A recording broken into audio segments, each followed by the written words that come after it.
नमस्कार। आर्यवर्त टाइम्स में आप सभी का स्वागत है। बांग्लादेश में आज यानी कि 12 फरवरी को आम चुनाव के लिए मतदान जारी है और अब इस चुनाव के साथ ही ये बात भी तय हो जाएगी कि जब भारत कुछ दिनों में अपने रिश्तों को लेकर बांग्लादेश से संपर्क करेगा, तब इसकी बात मोहम्मद यूनुस की अंतरिम सरकार से नहीं, बल्कि एक स्थायी चुनी हुई सरकार से होगी। ऐसे में शेख हसीना के प्रधानमंत्री पद से हटने के बाद अब भारत के लिए अगली सरकार से चर्चा की रणनीति काफी अहम होने वाली है। गौरतलब है कि साल 1971 में बांग्लादेश की आजादी के बाद से ही दोनों देशों के रिश्तों में उतार चढ़ाव देखे गए हैं। हालांकि 21वीं सदी के अधिकतर हिस्सों में भारत और बांग्लादेश परस्पर सहयोगी भी रहे हैं, खासकर शेख हसीना के नेतृत्व में, जो कि साल 2009 से 2024 के बीच था। बांग्लादेश सरकार ने भारत के पूर्वोत्तर में फैले उग्रवाद को नियंत्रण करने में अहम भूमिका निभाई है। इसके अलावा उल्फा और एनडीएफपी जैसे संगठन, जो कभी बांग्लादेश से सप्लाई होने वाले हथियार के जरिए भारत में आतंकी घटनाओं को अंजाम देते थे, उनकी गतिविधियों को रोकने में खासी सफलता हासिल हुई है। तो अब ये अहम सवाल उठ रहा है कि आखिर बांग्लादेश के चुनाव भारत के लिए कितने जरूरी हैं? किस तरह इस चुनाव के नतीजे दोनों देशों के रिश्तों को आगे प्रभावित कर सकते हैं? इसके अलावा इन चुनाव के मुद्दे क्या हैं और इन पर भारत को लेकर किस पार्टी का क्या रुख है? आइए जानते हैं। तो अगर हम बात करें सुरक्षा के मामले में, तो बांग्लादेश का भारत के पूर्वोत्तर के राज्यों से जुड़ाव है। खासकर असम और त्रिपुरा से इसकी सीमाएं लगती हैं, इसलिए यह क्षेत्र भारतीय सीमा सुरक्षा के लिए अहम है और भारत के अंदरूनी क्षेत्र को पूर्वोत्तर से जोड़ने वाली सिलीगुड़ी कॉरिडोर, जिसे चिकन नेक भी कहा जाता है, बांग्लादेश की सीमा से नजदीक है। ऐसे में एक शांतिपूर्ण पड़ोसी काफी जरूरी है।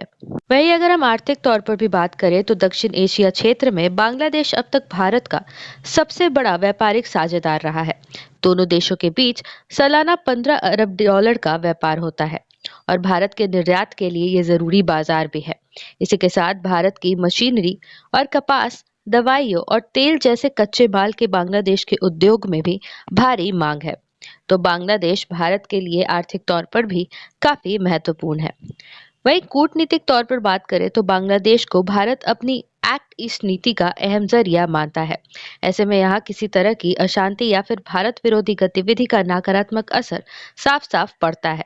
इसी के साथ भारत अब तक बांग्लादेश के लिए व्यापार के अलावा चिकित्सा, रक्षा और अन्य जरूरतों में प्रमुख साझेदार रहा है और इस क्षेत्र में चीन के प्रभाव को संतुलित भी करता है।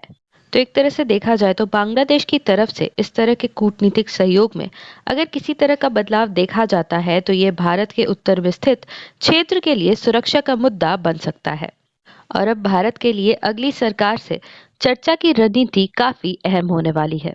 इसी के साथ हम आपको बता दें कि बांग्लादेश में 4 पार्टियां मुख्य तौर पर मुकाबले में है। हालांकि इसमें अपदस्थ प्रधानमंत्री शेख हसीना की आवामी लीग शामिल नहीं है। गौरतलब है कि बीते साल जब हसीना के शासन के खिलाफ छात्र आंदोलन हिंसक हो गए थे, तब वो बांग्लादेश छोड़कर भारत आने को मजबूर हो गई थी। इसके बाद ही बांग्लादेश में बनी मोहम्मद यूनुस की अंतरिम सरकार ने कट्टरपंथी ताकतों के दबाव में न सिर्फ आवामी लीग को प्रतिबंधित कर दिया, बल्कि शेख हसीना के खिलाफ गैर मौजूदगी में ही केस चलवाए। इनमें से एक केस का फैसला इसी साल नवंबर में आया, जिसमें उन्हें मौत की सजा सुनाई गई। चूंकि शेख हसीना भारत में है, इसके लिए उन्हें सजा नहीं दी जा सकती है और बांग्लादेश में ये भी एक बड़ा मुद्दा बनकर उभरा है।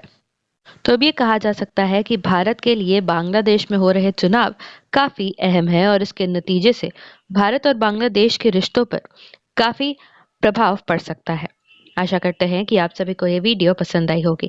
इस वीडियो को लाइक एवं शेयर जरूर करें, साथ ही कमेंट करके अपनी राय भी दें। साथ ही ऐसी और अपडेट्स पाने के लिए हमारे चैनल आर्यवर्त टाइम्स को जरूर सब्सक्राइब करें। धन्यवाद।